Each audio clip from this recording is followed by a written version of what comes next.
Hi everyone, Donut here. Before we get into this video, I just want to remind you not to forget about the 412 first responders who died and the thousands of others who contracted cancer from the toxic dust after the events of September 11th, 2001. My heart goes out to all the victims' families. You will not be forgotten. On to the video. We're going to do a little recap today, but we're going to do it a little bit different. I'm going to put things in this video that I think might help me retain ads and then do the shootings in another video. We're going to break my content up just a little bit. I'm thinking about doing one shooting per video. In this video, we're going to go over some of the worst criminals of the week, people bitching about Spider-Man helping the NYPD, and some craziness that happened on Dr. Disrespect's stream this morning. Speaking of 9/11, let's get into our first story of the day. You know I don't talk about all the kneeling and the NFL and all that stuff. I don't care much for it.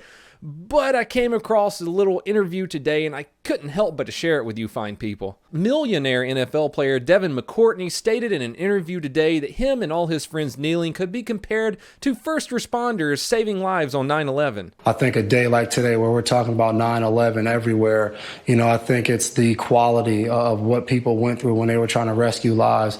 That's the same thing we're trying to fight for. What you're saying is bad and you should feel bad. Kneeling during a nationally televised professional football game is absolutely nothing like 412 first responders being crushed to death and burning alive 17 years ago. From what I've read, the kneeling is to protest racial inequality and police brutality. I have a fantastic idea. Do something about it. Go on a ride-along, try to understand what's going on with the police department, then take some of that ballin'-ass money, go down to a poor black neighborhood, and invest in after-school programs and mentorship. You and everyone else who kneels on a football field are not and will never be comparable to a first responder on September 11th, 2001. Next up, let's lighten the mood just a little bit. From what I can find on this incident, police in Huntington Beach, California were called to the scene of a man trying to fight random people on the streets. I'm guessing that from this officer's reaction, he had just done a night shift, probably put like 16 hours in. He was on his way home and this bullshit call came in. How's it going, sir? How are you?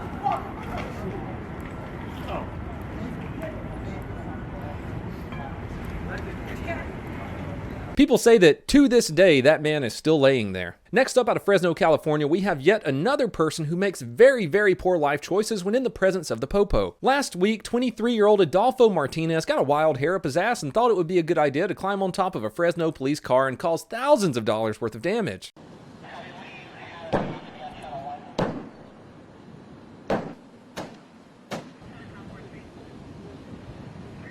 As soon as 27 patrol officers and one pissed-off sergeant were on scene, the situation was quickly handled.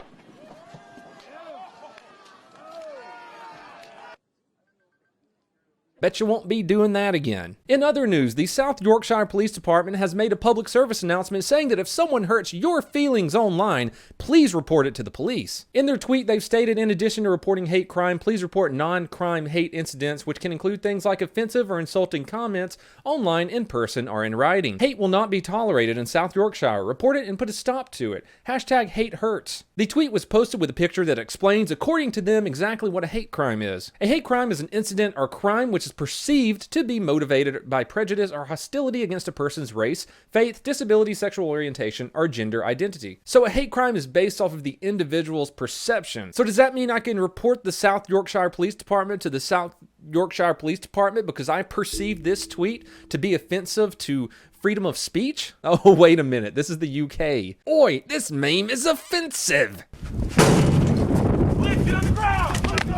Good luck with that, UK followers and subscribers. While we're talking about stupid shit online, let's take a look at one of the biggest shooty stilly fuck-ups of all time. The Aurora?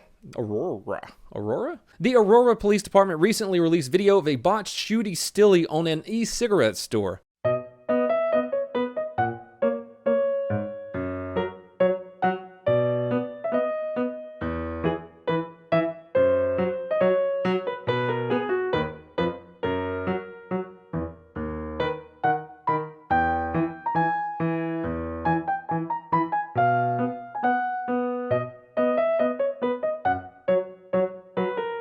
My favorite part is the daring escape with a little door jump.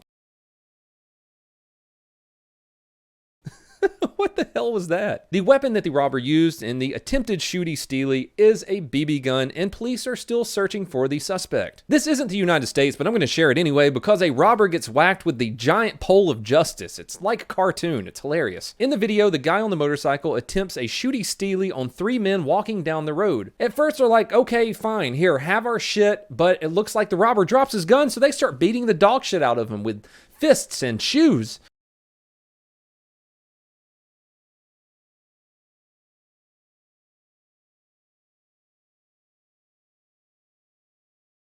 This little black pupper even comes over to give them some moral support. Then our valiant hero flies out of nowhere with a comically big stick and whacks the shit out of the would-be robber. After being pulverized by his 3 victims and Big Stick Man, he catches his motorcycle helmet right to the back of the dome. Next up, sports news website Deadspin released an article yesterday by editor Tom Lay entitled "They Turned Spider-Man into a Damn Cop and It Sucks." In the article, he talks about the game not being enjoyable because they turned Spider-Man into a friggin' cop. Specifically the NYPD, which, according to Tim, is an organization that routinely oppresses some of the most vulnerable residents of New York. He also says, "I'm not grasping for as many straws as it may appear." But you kinda are. You're complaining about a crime-fighting superhero who's been a crime-fighting superhero since his inception in 1962, fighting crime by helping the NYPD. Tom finishes the article up with, "All I know is that it kind of sucks to play a game in which Spider-Man, in the process of beating up some drug dealers, taunts them by yelling, 'If you just got real jobs, you wouldn't have to work so hard at being criminals.'" Yeah, fuck Spider-Man for saying some bullshit like that. Tom, just play the game, man.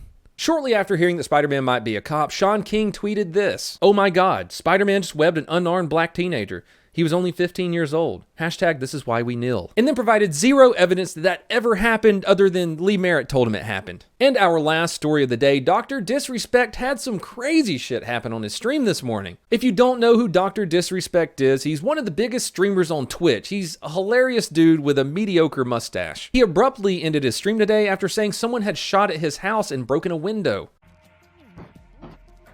Ladies and gentlemen, I gotta fucking end I've got it in the broadcast right now. Someone shot at our house, broke the fucking upstairs window. This is the second shot. Someone shot yesterday at our fucking house. And someone shot again right now and connected with the house upstairs, right? You're driving by, right? Later on in the day, the San Diego News-Tribune reported that the local authorities believe that the shooting was done with a BB gun from a local park. This is the second day in a row that this has happened on the Doc's residence. I'm having some weird internet fluctuation right now, so the stream is kind of up in the air. If I am not on stream after this video is released, it is because I am attending the Shooting Guns at Hurricane Florence to Scare Away event with 27,000 other people. And that is all I have for you today, everybody. This is Donut. Please have a fantastic day.